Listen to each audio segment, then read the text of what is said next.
அன்பானவர்களே, அஸ்ஸலாமு அலைக்கும். தினசரி மரணங்களை, மௌத்துக்களை நாங்கள் பார்த்து கொண்டிருக்கின்றோம்.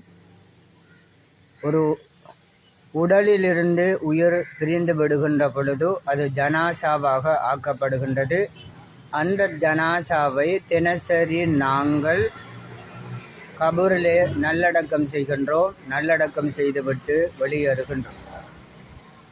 எங்களுடைய பார்வைக்கு, மனிதர்களுடைய பார்வைக்கு அது சாதாரண ஒரு இயற்கையான விடயம் போலவே தெரிகின்றது.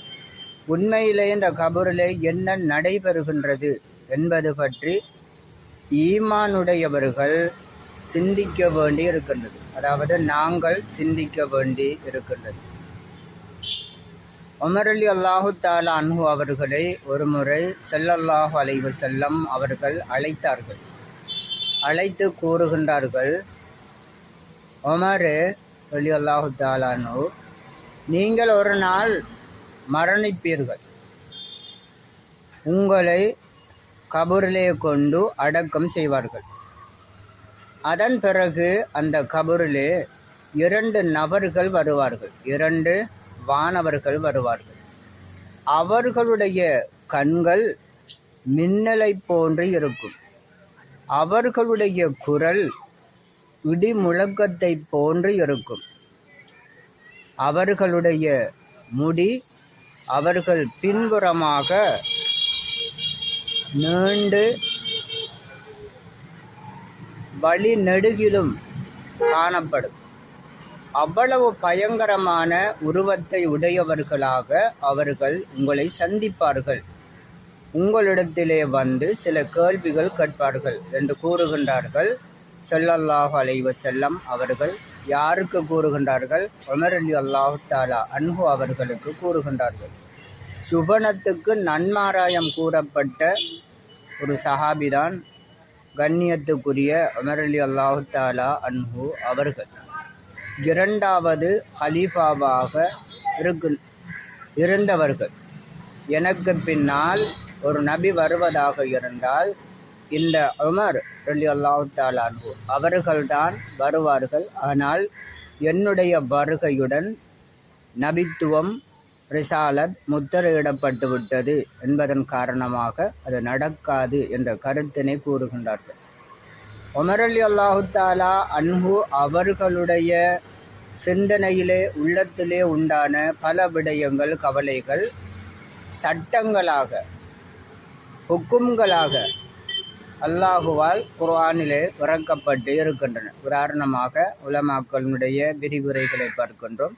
பர்தாவுடைய பெண்களுக்கான அந்த ஆடை விவகாரம் உமர் ரலியல்லாஹு தஆலா அன்ஹு அவர்கள் கவலைப்பட்டார்கள். அதன் அடிப்படையிலே அவர்களுடைய அந்த கவலையின் சிந்தனையின் பேரிலே இந்த ஹுக்கும், இந்த உரை கட்டளை உலகத்துக்கு குர்ஆன் மூலமாக இறக்கப்பட்டது. அந்த அளவுக்கு பாக்கியம் பொருந்திய அந்தஸ்து உடைய உமர் ரலியல்லாஹு தஆலா அன்ஹு அவர்களுடைய கபூரிலே விடயங்கள் இவ்வாறு இருக்கும் என்று சொன்னால், எங்களை போன்ற சாதாரண மனிதர்களுடைய நிலைமை எவ்வாறு இருக்கும் என்பதனை நாங்கள் எண்ணி பார்க்க வேண்டும். எதை நான் சொல்ல வருகின்றேன் என்று சொன்னால், கபருடைய வாழ்க்கை மனிதர்கள் நினைப்பதை போன்று இயற்கையான சாதாரண ஒரு விடயமாக அது அமையாது. ஸல்லல்லாஹு அலைஹி வஸல்லம் அவர்கள் கூறுகின்றார்கள், ஒரு மனிதனுடைய கபரு ஒன்று சுவனத்தின் பூஞ்சோலையாக இருக்கும் அல்லது நரகத்தின் படுகொலியாக இருக்கும் என்று கூறுகின்றார்கள். கண்ணியமானவர்களே, எங்களுக்கு 70 வயது ஆயுள் என்று சொன்னால், இந்த 70 வயது ஆயுளுக்குள் மனிதர்களோடு நாங்கள் பேசிக்கொண்டிருக்கின்றோம்.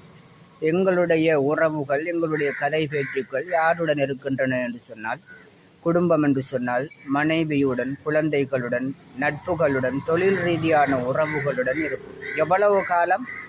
ஒரு 60-70 வருடங்கள் ஹதீஸுடைய கருத்துப்படி.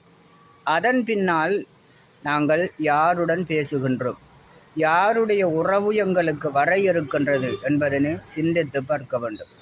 அல்லாஹுடனான உறவுதான் எங்களிடத்திலே வரும். அல்லாஹுடனான பேச்சுத்தான் எங்களிடத்திலே வரும். அவர் பாவியாக இருந்தாலும் சரி, மூமினாக இருந்தாலும் சரி, அல்லாஹ்விடத்திலே நாங்கள் பேசுவோம். மலக்குகளிடத்திலே, வானவர்களிடத்திலே பேசுவோம். எவ்வளவு காலம்? 60-70 வருடமா? அல்ல, முடிவில்லாத காலம். முடிவில்லாத காலம். 60-70 வயது வருடங்கள் உட்பட்ட இந்த ஆயுளுக்குள் நாங்கள் கதைப்பதற்கு, பேசுவதற்கு, உறவு கொள்வதற்கு, அன்பு கொள்வதற்கு, அழுவதற்கு, கவலைப்படுவதற்கு பெரிய விடயமாக அவற்றை நாங்கள் எண்ணிக்கொண்டிருக்கின்றோம். ஆனால் மரணத்துக்கு பின்னால் முடிவே இல்லாத காலம் அல்லாஹுடன் நாங்கள் உரையாட வேண்டி இருக்கின்றது, மலக்குகளுடன் உரையாட வேண்டி இருக்கின்றது என்கின்ற விடயத்தினை நாங்கள் சிந்தித்து செயல்பட வேண்டி இருக்கின்றது.